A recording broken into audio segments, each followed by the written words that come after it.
ഇത് ഈ സാമ്പിൾ ഇപ്പോൾ എന്താണെന്ന് വെച്ച് കഴിഞ്ഞാൽ 20 പാസ് ചെയ്തിട്ട് 16 റീടേക്ക് ചെയ്ത സാമ്പിളാണ്. നിങ്ങൾക്ക് ഏത് സാമ്പിൾ വേണമെങ്കിൽ എടുക്കാം. നിയറസ്റ്റ് ആയിട്ടുള്ള 2 സീവുകളിൽ ഒന്ന് പാസ് ചെയ്തിട്ട് അടുത്ത് റീടേക്ക് ചെയ്ത സാമ്പിൾ എടുക്കാം.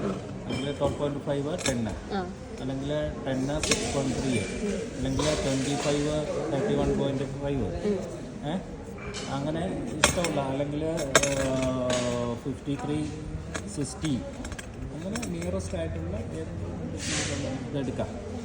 അപ്പോൾ ഇതിപ്പോൾ എടുത്തിരിക്കുന്നത് 2016 അതിലുള്ള സാമ്പിളാണ് എടുത്ത് വെച്ചിരിക്കുന്നത്. എത്രന്നുണ്ടോ? പറയല്ല, കൂടിക്കോളും. വീണ്ടും നോക്കിയാൽ മതി. എത്രന്നുണ്ടോ? എത്രയെന്നൊന്നുമില്ല. എത്രയെന്നുള്ളതാണ് നമ്മൾ ചെയ്യാൻ പോകുന്നത്. ഇതിൻ്റെ അകത്ത് 3 ലെയറായിട്ട് നമ്മൾ ഫില്ല് ചെയ്യണം. ഓരോ ലെയറിലും 100 വീതം കൊടുക്കണം. പണ്ടൊക്കെ 25 കൊടുത്തോണ്ടിരുന്നത്, ഇപ്പോൾ അത് 100. അപ്പോൾ ഒരു വ്യത്യാസം എന്താണെന്ന് വെച്ചാൽ ഇതിൻ്റെ സൈസ് കുറഞ്ഞത്. ടാമ്പിംഗ് റോഡിൻ്റെ സൈസ് അത് വലുതായിരുന്നു അല്ലേ. ഇത് ചെറിയ ടാമ്പിംഗ് റോഡാണ്. ഇത് വെച്ചിട്ട് കൊടുക്കുക. അത് ഓരോ ലെയറിൻ്റെയും സർഫസിൽ നിന്ന് 5 സെൻറ്റിമീറ്റർ അബവ് ആയിട്ട് വന്നിട്ട് ഫ്രീ ഫോൾ അങ്ങനെ എല്ലാ ഏരിയയിലും കൊടുക്കുക. അപ്പോൾ 3 ലെയർ 100 ബ്ലോക്സ് വീതം 100 ബ്ലോക്സ് മൊത്തം വരും. എന്നിട്ട് ലെവൽ ചെയ്യുക. ലെവൽ ചെയ്യുമ്പോൾ എവിടെയെങ്കിലും കുഴിയായിട്ട് കിടക്കുന്നുണ്ടെങ്കിൽ, ബ്ലാങ്കായിട്ട് കിടക്കുന്നുണ്ടെങ്കിൽ അവിടെ ഇവിടുന്ന് പെറുക്കി വെച്ചിട്ട് ഫില്ല് ചെയ്യുക, ലെവൽ ചെയ്യുക. പിന്നെ ടാമ്പിംഗ് ഒന്നും വേണ്ട. എന്നിട്ട് വെയിറ്റ് എടുക്കുക. ഓക്കെ, അത് കൂടാണ്ട് അപ്പോൾ ആ വെയിറ്റ് എടുക്കുന്ന സംഭവം അതേ ഉള്ളൂ. പിന്നെ ഇതിൻ്റെ MT വെയിറ്റ് അത് ഡിറ്റക്ട് ചെയ്താൽ സാമ്പിളിൻ്റെ വെയിറ്റ് കിട്ടും. ഓക്കെ, പിന്നെ ചെയ്യേണ്ടത് എന്താണെന്ന് വെച്ചാൽ ഇതിൻ്റെ ഇൻറ്റേർണൽ സൈസ് ചെയ്യുക, ഡയമീറ്റർ, ഡെപ്ത്ത്. അത് ചെയ്ത് കഴിഞ്ഞാൽ നമുക്ക് വോളിയം കിട്ടും.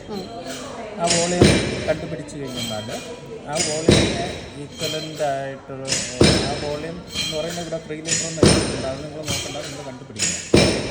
അപ്പം നമുക്കിവിടെ കണ്ടുപിടിക്കാൻ ആവശ്യമായിട്ടുള്ളത് 57 - 100 ഇവിടെ CG. ജി എന്താണെന്ന് സ്പെസിഫിക്. സി എന്ന് പറയുന്ന സംഭവം എന്താണെന്ന് വെച്ച് കഴിഞ്ഞാൽ ഈ സിലിണ്ടർ ഫില്ല് ചെയ്യാൻ ആവശ്യമായിട്ടുള്ള വാട്ടറിൻ്റെ വെയിറ്റാണ്. ഇതിൻ്റെ അകത്ത് ഫുള്ള് നമ്മളിപ്പോൾ ഈ ടാമ്പ് ചെയ്ത് ലെവൽ ചെയ്ത പോലെ അത്രയും എമൗണ്ട് വാട്ടറിൻ്റെ വെയിറ്റാണ്. വാട്ടറിൻ്റെ വെയിറ്റ്, വാട്ടർ മാത്രം. അപ്പോൾ വാട്ടർ നിങ്ങൾ ഒഴിച്ചിട്ട് വെയിറ്റ് എടുക്കണമെന്ന് നിർബന്ധമൊന്നുമില്ല. ഇതിൻ്റെ വോളിയം കണ്ടുപിടിച്ച് കഴിഞ്ഞാൽ സെയിം തന്നെ ആയിരിക്കും. എന്തുകൊണ്ടാണ് അങ്ങനെ പറഞ്ഞത്?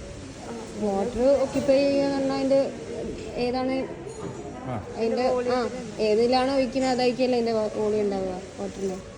വോളിയം ഒക്കെ ഉണ്ടാവുള്ളൂ. അതിൻ്റെ വെയിറ്റാണ് നമുക്ക് ആവശ്യമുള്ളത്. ഈ വോളിയത്തിന് ഈക്വലൻ്റ് ആയിട്ടുള്ള വാട്ടറിൻ്റെ വെയിറ്റാണ് നമുക്ക് ആവശ്യമുള്ളത്. അത് വേണമെന്ന് ഒരു രീതിയിൽ നമുക്ക് ചെയ്യാവുന്ന, ഇപ്പം ഇത് സാമ്പിൾ ഇട്ടിട്ട് വെയിറ്റ് എടുത്തതുപോലെ വെള്ളം നിറച്ചേച്ച് വെയിറ്റ് എടുക്കുക. ഓക്കെ, ആ വെയിറ്റാണ് കിട്ടുന്നത്.